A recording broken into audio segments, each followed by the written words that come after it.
सभी को गर्भ गीता का अनुशीलन अवश्य करना चाहिए। साथ ही यह मान्यता भी है कि जो गर्भवती महिला गर्भ गीता का श्रवण करती है, उसका गर्भस्थ शिशु अच्छे संस्कार ग्रहण करता है। जन्म लेने के बाद वह आदर्श जीवन व्यतीत करता है। चलिए पाठ करें।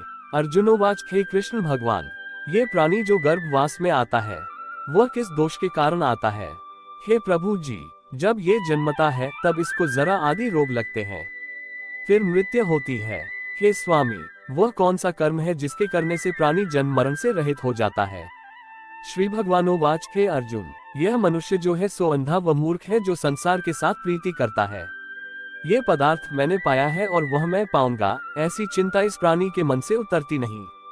8 पहर माया को ही मांगता है। इन बातों को करके बार बार जन्मता और मरता है। वह गर्भ विषय दुख पाता रहता है। अर्जुनोवाच, हे श्री कृष्ण भगवान, यह मन मदमस्त हाथी की भांति है, तृष्णा इसकी शक्ति है। यह मन तो 5 इंद्रियों के वश में है। काम, क्रोध, लोभ, मोह और अहंकार, इन पांचों में अहंकार बहुत बली है। सो कौन यल है जिससे मन वश में हो जाए? श्री भगवानोवाच, हे अर्जुन, यह मन निश्चय ही हाथी की भांति है, तृष्णा इसकी शक्ति है। मन 5 इंद्रियों के वश में है, अहंकार इनमें श्रेष्ठ है।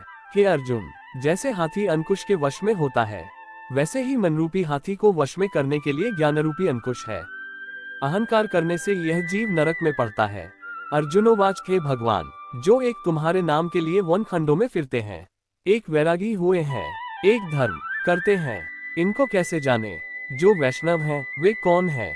श्री भगवानोवाच, हे अर्जुन, एक वे हैं जो मेरे ही नाम के लिए वनों में फिरते हैं, वे सन्यासी कहलाते हैं। एक वे हैं जो सिर पर जटा बांधते हैं और अंग पर भस्म लगाते हैं, उनमें मैं नहीं हूँ, क्योंकि इनमें अहंकार है, इनको मेरा दर्शन दुर्लभ है। अर्जुनोवाच, हे भगवान, वह कौन सा पाप है जिससे स्त्री की मृत्यु हो जाती है? वह कौन सा पाप है कि जिससे पुत्र मर जाता है? और नपुंसक कौन पाप से होता है? श्री भगवानोवाच, हे अर्जुन, जो किसी से कर्ज लेता है और देता नहीं, इस पाप से उसकी औरत मरती है, और जो किसी की अमानत रखी हुई वस्तु पचा लेता है, उसके पुत्र मर जाते हैं। जो किसी का कार्य किसी के गोचर आए पड़े और वह जबानी कहे कि मैं तेरा कार्य सबसे पहले कर दूंगा, पर समय आने पर उसका कार्य न करे, इस पाप से नपुंसक होता है। ये बड़े पाप हैं। अर्जुनोवाच, हे भगवान, कौन पाप से मनुष्य सदैव रोगी रहता है? किस पाप से गधे का जन्म पाता है? स्त्री का जन्म तथा टट्टू का जन्म क्यों कर पाता है, और बिल्ली का जन्म किस पाप से होता है? श्री भगवानोवाच, हे अर्जुन, जो भी मनुष्य कन्यादान करते हैं और इस दान में मूल्य लेते हैं, वे दोषी हैं, वे मनुष्य सदा रोगी रहते हैं। जो विषय विकार के वास्ते मदिरा पान करते हैं, वे टेटू का जन्म पाते हैं, और जो झूठी गवाही भरते हैं, वे औरत का जन्म पाते हैं। जो औरतें रसोई बना के पहले आप भोजन कर लेती हैं और पीछे परमेश्वर को अर्घ्यदान करती हैं, तो वे बिल्ली का जन्म पाती हैं, और जो मनुष्य अपनी झूठी वस्तु दान करते हैं, वे औरत का जन्म पाते हैं, वह गुलाम औरतें होती हैं। अर्जुनोवाच, हे भगवान, कई मनुष्यों को आपने सुवर्ण दिया है, सो उन्होंने कौन सा पुण्य किया है? और कई मनुष्यों को आपने हाथी, घोड़ा, रथ दिए हैं, उन्होंने कौन सा पुण्य किया है? श्री भगवानोवाच, हे अर्जुन, जिन्होंने स्वर्ण दान किया है, उनको घोड़े वाहन मिलते हैं। जो परमेश्वर के निमित्त कन्यादान करते हैं, सो पुरुष का जन्म पाते हैं। अर्जुनोवाच, हे भगवान, जिन पुरुषों के अंदर विचित्र देह है, उन्होंने कौन सा पुण्य कार्य किया है? किसी किसी के घर संपत्ति है, कोई विद्यावान है, उन्होंने कौन सा पुण्य कार्य किया है? श्री भगवानोवाच, हे अर्जुन, जिन्होंने अन्नदान किया है, उनका सुंदर स्वरूप है। जिन्होंने विद्या दान किया है, वे विद्यावान होते हैं। जिन्होंने संतों की सेवा की है, वे पुत्रवान होते हैं। अर्जुनोवाच, हे भगवान, किसी को धन से प्रीति है, कोई स्त्रियों से प्रीति करते हैं, इसका क्या कारण है, समझाकर कहिए। श्री भगवानोवाच, हे अर्जुन, धन और स्त्री सब नाश रूप है, मेरी भक्ति का नाश नहीं है। अर्जुनोवाच, हे भगवान, ये राजपाट किस धर्म के करने से मिलता है? विद्या कौन सा धर्म करने से मिलती है?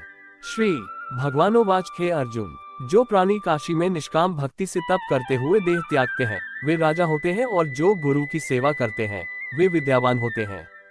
अर्जुनोवाच, हे भगवान, किसी को धन अचानक बिना किसी परिश्रम से मिलता है, सो उन्होंने कौन सा पुण्य कार्य किया है? श्री भगवानोवाच, हे अर्जुन, जिन्होंने गुप्त दान किया है, उनको धन अचानक मिलता है। जिसने परमेश्वर का कार्य और पराया कार्य संवारा है, वे मनुष्य रोग से रहित होते हैं। अर्जुनोवाच, हे भगवान, कौन पाप से अम्ली होते हैं, और कौन पाप से गूंगे होते हैं, और कौन पाप से कुष्ठी होते हैं? श्री भगवानोवाच, हे अर्जुन, जो आदमी नीच कुल की स्त्री से गमन करते हैं वो अमली होते हैं। जो गुरु से विद्या पढ़कर मुकर जाते हैं सो गूंगे होते हैं। जिन्होंने गौघात किया है वे कुष्ठी होते हैं। अर्जुनोवाच, हे भगवान, जिस किसी पुरुष की देह में रक्त का विकार होता है वह किस पाप से होता है और दरिद्र होते हैं? किसी को खंड वायु होती है और कोई अंधे होते हैं तो कोई पंगु होते हैं, सो कौन से पाप से रहित होते हैं? और कई स्त्रियां बाल विधवा होती हैं तो ये किसी पाप से होती हैं? श्री भगवानोवाच, हे अर्जुन, जो सदा क्रोधवान रहते हैं उन्हें रक्त विकार होता है। जो मलिन रहते हैं वे सदा दरिद्री होते हैं। जो कुकर्मी ब्राह्मण को दान देते हैं उनको खंड वायु होती है। जो पराई स्त्री को नंगी देखते हैं, गुरु की पत्नी को कुदृष्टि से देखते हैं, सो अंधे होते हैं। जिसने गुरु और ब्राह्मण को लात मारी है वो लंगड़ा व पंगु होता है। जो औरत अपने पति को छोड़कर पराये पुरुषों से संग करती है सो वह बाल विधवा होती है। अर्जुनोवाच, हे भगवान, तुम पर ब्रह्म हो, तुमको नमस्कार है। पहले मैं आपको संबंधी जानता था परंतु अब मैं ईश्वर रूप जानता हूँ। हे परब्रह्म, गुरु दीक्षा कैसी होती है सो कृपा कर मुझको कहो। श्री भगवानोवाच, हे अर्जुन, तुम धन्य हो, तुम्हारे माता पिता भी धन्य हैं, जिनके तुम जैसा पुत्र है। हे अर्जुन, सारे संसार के गुरु जगन्नाथ है। विद्या का गुरु काशी, चारों वर्गों का गुरु सन्यासी है। सन्यासी उसको कहते हैं जिसने सबका त्याग करके मेरे विषय में मन लगाया है, सो ब्राह्मण जगत गुरु है। हे अर्जुन, ये बात ध्यान देकर सुनने की है। गुरु कैसा करें? जिसने सब इंद्रियां जीती हो, जिसको सब संसार ईश्वरमय नजर आता हो और सब जगत से उदास हो। ऐसा गुरु करे जो परमेश्वर को जानने वाला हो और उस गुरु की पूजा सब तरह से करे। हे अर्जुन, जो गुरु का भक्त होता है और जो प्राणी गुरु के सम्मुख होकर भजन करते हैं उनका भजन करना सफल है। जो गुरु से विमुख है उनको सप्तग्रास मारे का पाप है। गुरु से विमुख प्राणी दर्शन करने योग्य नहीं होते। जो गृहस्थी संसार में गुरु के बिना है वो चांडाल के समान है। जिस तरह मदिरा के भंडार में जो गंगाजल है वह पवित्र है, इसी तरह गुरु से विमुख व्यक्ति का भजन सदा अपवित्र होता है। उसके हाथ का भोजन देवता भी नहीं लेते। उसके सब कर्म निष्फल हैं। कुकर, सुकर, गदर्भ, काक, ये सब की सब योनियां बड़ी खोटी योनियां हैं। इन सब से वह मनुष्य खोटा है जो गुरु नहीं करता। गुरु बिना गति नहीं होती, वह अवश्य नरक को जाएगा। गुरु दीक्षा बिना प्राणी के सब कर्म निष्फल होते हैं। हे अर्जुन, जैसे चारों वर्णों को मेरी भक्ति करना योग्य है वैसे गुरुधार के गुरु की भक्ति करना योग्य है। जैसे गंगा नदियों में उत्तम है, सब व्रतों में एकादशी का व्रत श्रेष्ठ है, वैसे ही हे अर्जुन, शुभ कर्मों में गुरु सेवा उत्तम है। गुरु दीक्षा बिना प्राणी पशु योनि पाता है। जो धर्म भी करता है सो पशु योनि में फल भोगता है। वह 84 योनियों में भ्रमण करता रहता है। अर्जुनोवाच, हे श्री कृष्ण जी भगवान, गुरु दीक्षा क्या होती है? श्री भगवानोवाच, हे अर्जुन, धन्य जन्म है उसका जिसने ये प्रश्न किया है। तू धन्य है।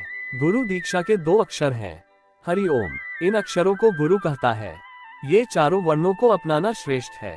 हे अर्जुन, जो गुरु की सेवा करता है उस पर मेरी प्रसन्नता है। वह 84 योनियों से छूट जाएगा, जन्म मरण से रहित हो नरक नहीं भोगता। जो प्राणी गुरु की सेवा नहीं करता वह 3.5 करोड़ वर्ष तक नरक भोगता है। जो गुरु की सेवा करता है उसको कई अश्वमेघ यज्ञ के पुण्य का फल मिलता है। गुरु की सेवा मेरी सेवा है। हे अर्जुन, हमारे तुम्हारे संवाद को जो प्राणी पढ़ेंगे और सुनेंगे वो गर्भ के दुख से बचेंगे, उनकी 84 योनियां कट जाएगी।